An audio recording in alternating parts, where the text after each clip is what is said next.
جو जामिया रशीद के मोहतमिम हैं, उन्होंने लाल मस्जिद की शहीद बच्चियों के मुतालिक ऐसा क्यों कहा है कि ना तो कोई ज़ख्मी हुई है ना ही शहीद हुई है।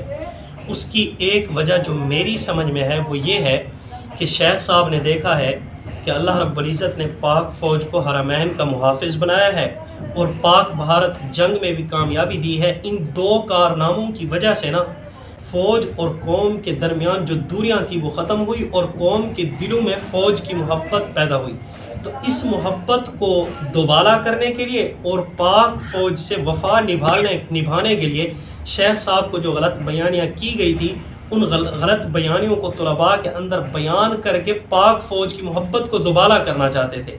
लेकिन रिएक्शन क्या हुआ कि वो कौम जो फ़ौज के करीब गई थी वो मौलवी साहब से खुद भी दूर हो, फौज से भी दूर हो गई।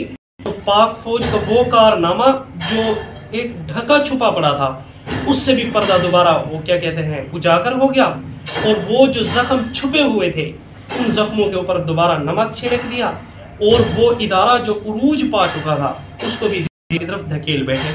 तो मैं यहाँ पर मुफ्ती साहब को इतना कहूँगा, मुफ्ती साहब देखें, आप बस यही कहेंगे कि लोग क्या कहते हैं, जो कहते हैं कहने दो मेरे बारे में। हज़रत आपको अपना ख्याल नहीं है, कम अज़ कम इदारे का तो ख्याल कर लीजिए, कम अज़ कम उलमाए किराम का तो ख्याल कर लीजिए। आपने कहा है कोई बच्ची ज़ख्मी नहीं हुई, कोई बच्ची शहीद नहीं हुई। बाबा मंजूर जो 1992 से बैठा हुआ है वो झूठ बोल रहा है। जो हज़रत अब्दुल्ला साहब का ड्राइवर है वो जो कह रहा है कि उनकी तो क्या कहते हैं बुढ़िया की तो क्या कहते हैं लाश भी नहीं मिली, वो फास्ट फोर्स की वजह से जल गई थी, राख मिली है। हज़रत वो झूठ बोल रहा है। मुफ्ती सईद अहमद खान साहब झूठ बोल रहे हैं जो कह रहे हैं मैंने जनाजा पढ़ाने गया, मेरी बहन साथ थी, तो हम क्या कहते हैं बच्चियों की लाशों को उठाने के लिए गए तो इतनी बदबू आ रही थी हम बयान नहीं कर सकते। और उनकी आगे से सफारत भी बयान कर रहे हैं कि वो किस तरह के सफाक थे, किस तरह के जालिम थे। वो डीसी के बारे में क्या कह रहा है।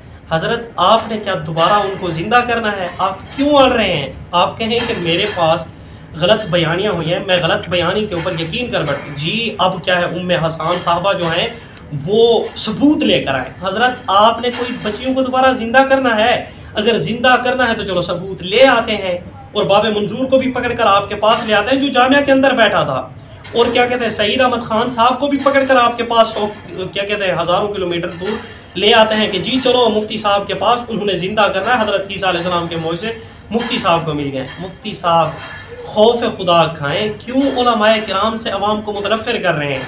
अल्लाह रब्बुल इज़्ज़त जिनकी गवाहियाँ दे रहा है इन्नमा यख्शल्लाह मिन इबादिहिल उलमा, आप उलमा में से हैं, आपको लेबल लग चुका है। अब क्या कर रहे हैं? कहीं ऐसा तो नहीं हो रहा मुँह मुल्ला करतूत काफरा? हज़रत आप बहुत बड़ी शख्सियत हैं, ये घटिया हरकत हैं, इन हरकत से अपने आप को बचाएं और क्या कहते हैं वो काम करें जो उलमा की शायान शान है। अल्लाह रब्बुल इज़्ज़त हम सबको उलमाए किराम का एहतराम नसीब फरमाए और ऐसी अफवाहों से हम सबको महफूज रखे। अब कौम मुफ्ती साहब की ज़ुबान से ये सुनने के लिए भी तैयार रहे कि डॉक्टर आफिया अपनी मर्ज़ी से अमेरिका गई हुई है, किसी ने डॉक्टर आफिया को अमेरिका के हवाले नहीं किया हुआ।